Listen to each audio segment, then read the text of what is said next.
hari aho nagiye rimwe ariko hashize igihe nuko mbona n'ubu ngo biracyabaho byarantangaje. Nagiye ahantu twayaga dukina tenisi, abantu bamwe hano barabizi, kera hashize igihe turangije twicaye turuhutse, tubanza gushaka wagira icyo tubaza, dushaka arabura, turahamagara, mushobora kuza kugira icyo muduha, ariko haza umukobwa mwiza ugenda neza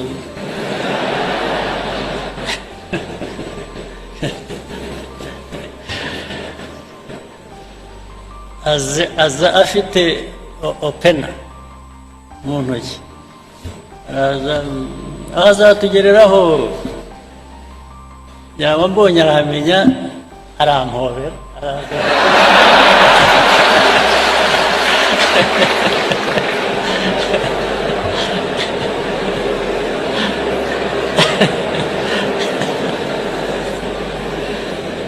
arabanza arampobera, ndetse agomba kutuzunguruka twese aduhobera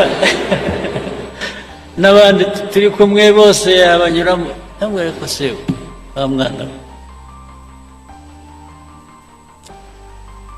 turashaka ibyo dushaka, waba ari ibyo duha ibi,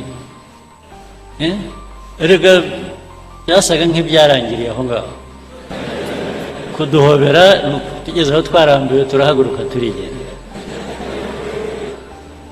Ubwo urumva umuntu nk'uwo yangirije abakorera,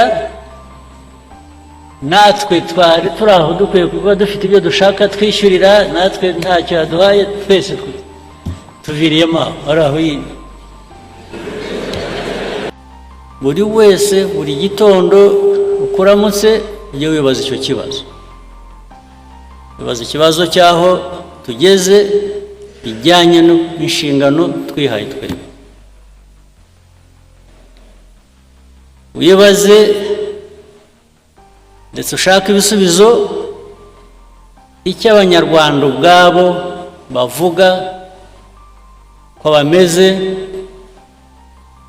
bijyanye n'icyifuzo cyabo, cyangwa se aho babasezeranije kubageza. Ukibaze ukisubize, kuko results ntabwo wazirema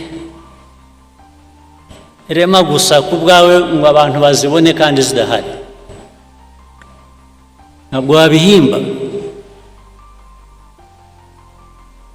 Niba abana batajya mu ishuri, ntibari mu ishuri, ibyo ntabwo wahimba ngo uvuge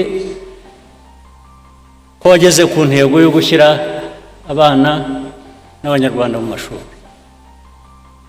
Niba badafite ubuzima bwiza ikibarengera, ntabwo wabihimba ngo uvuge ngo abanyarwanda bageze ku buzima bwiza kandi bidahari. Iyo bidahari uvuga ibindi, it's self indictment. Ni urubanza wishyizeho ugomba gusubiza. Ibyo tuvuga, ibyo dukora bigomba kugaragara no mu byo tugezeho. Iyo binyuranye ubwo hari ikibazo. Ibyo tugezeho nibidahwana n'ibyo tuvuga,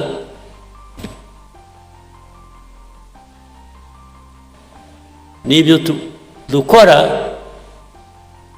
hari ikibazo. Ubundi abantu bavuga RPF cyangwa bavuga andi mashyaka cyangwa bikajya muri politike gusa, politike ikaba rwaserere, bikaba ibintu bimwe. Politike yo numva ya RPF ni uguhangana n'ibibazo tugashaka ibisubizo, nta yindi politike.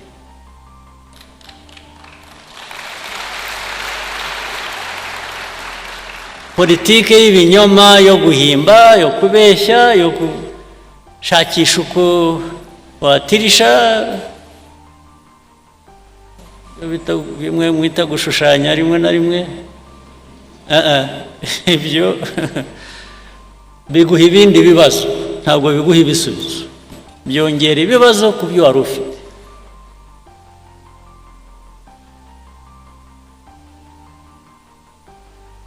Ikindi nacyo kuvuga ngo no mu mibanire uko tubaho hagati yacu cyangwa se hagati yacu n'abandi, ndavuga u Rwanda n'abandi, nujya gufatanya n'abandi urabanza wowe ukumva ikikurimo ufite n'iki wowe utanga kugira ngo uhuze n'icyo undi atanga, mwese mubigiremo inyungu, ari wowe ari n'undi mufatanyije. njya numva rwose bigezweho mu rubyiruko ni vibes, bageze kuri vibes.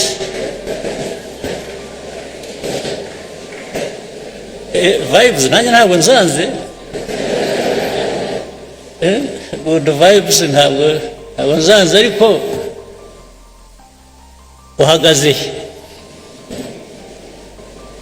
uhagaze kuki? So vibes natwe twese usibye ko dushaje twebwe, ariko zigera ku iyihe myaka? Zigera no ku bakuru ngira ngo vibes n'abakuru ntabwo bazanga, ariko kugira ngo tujye muri vibes tugere aho duhagaze kuri izi.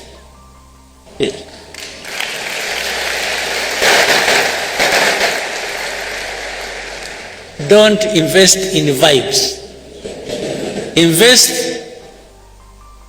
on the foundation, in the foundation where you can now vibe.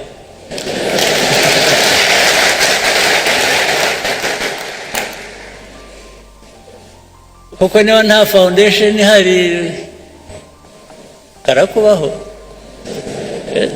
Vibe only for a week. No, but ngira ngo ibyo mushaka turashaka biri sustainable. Yes.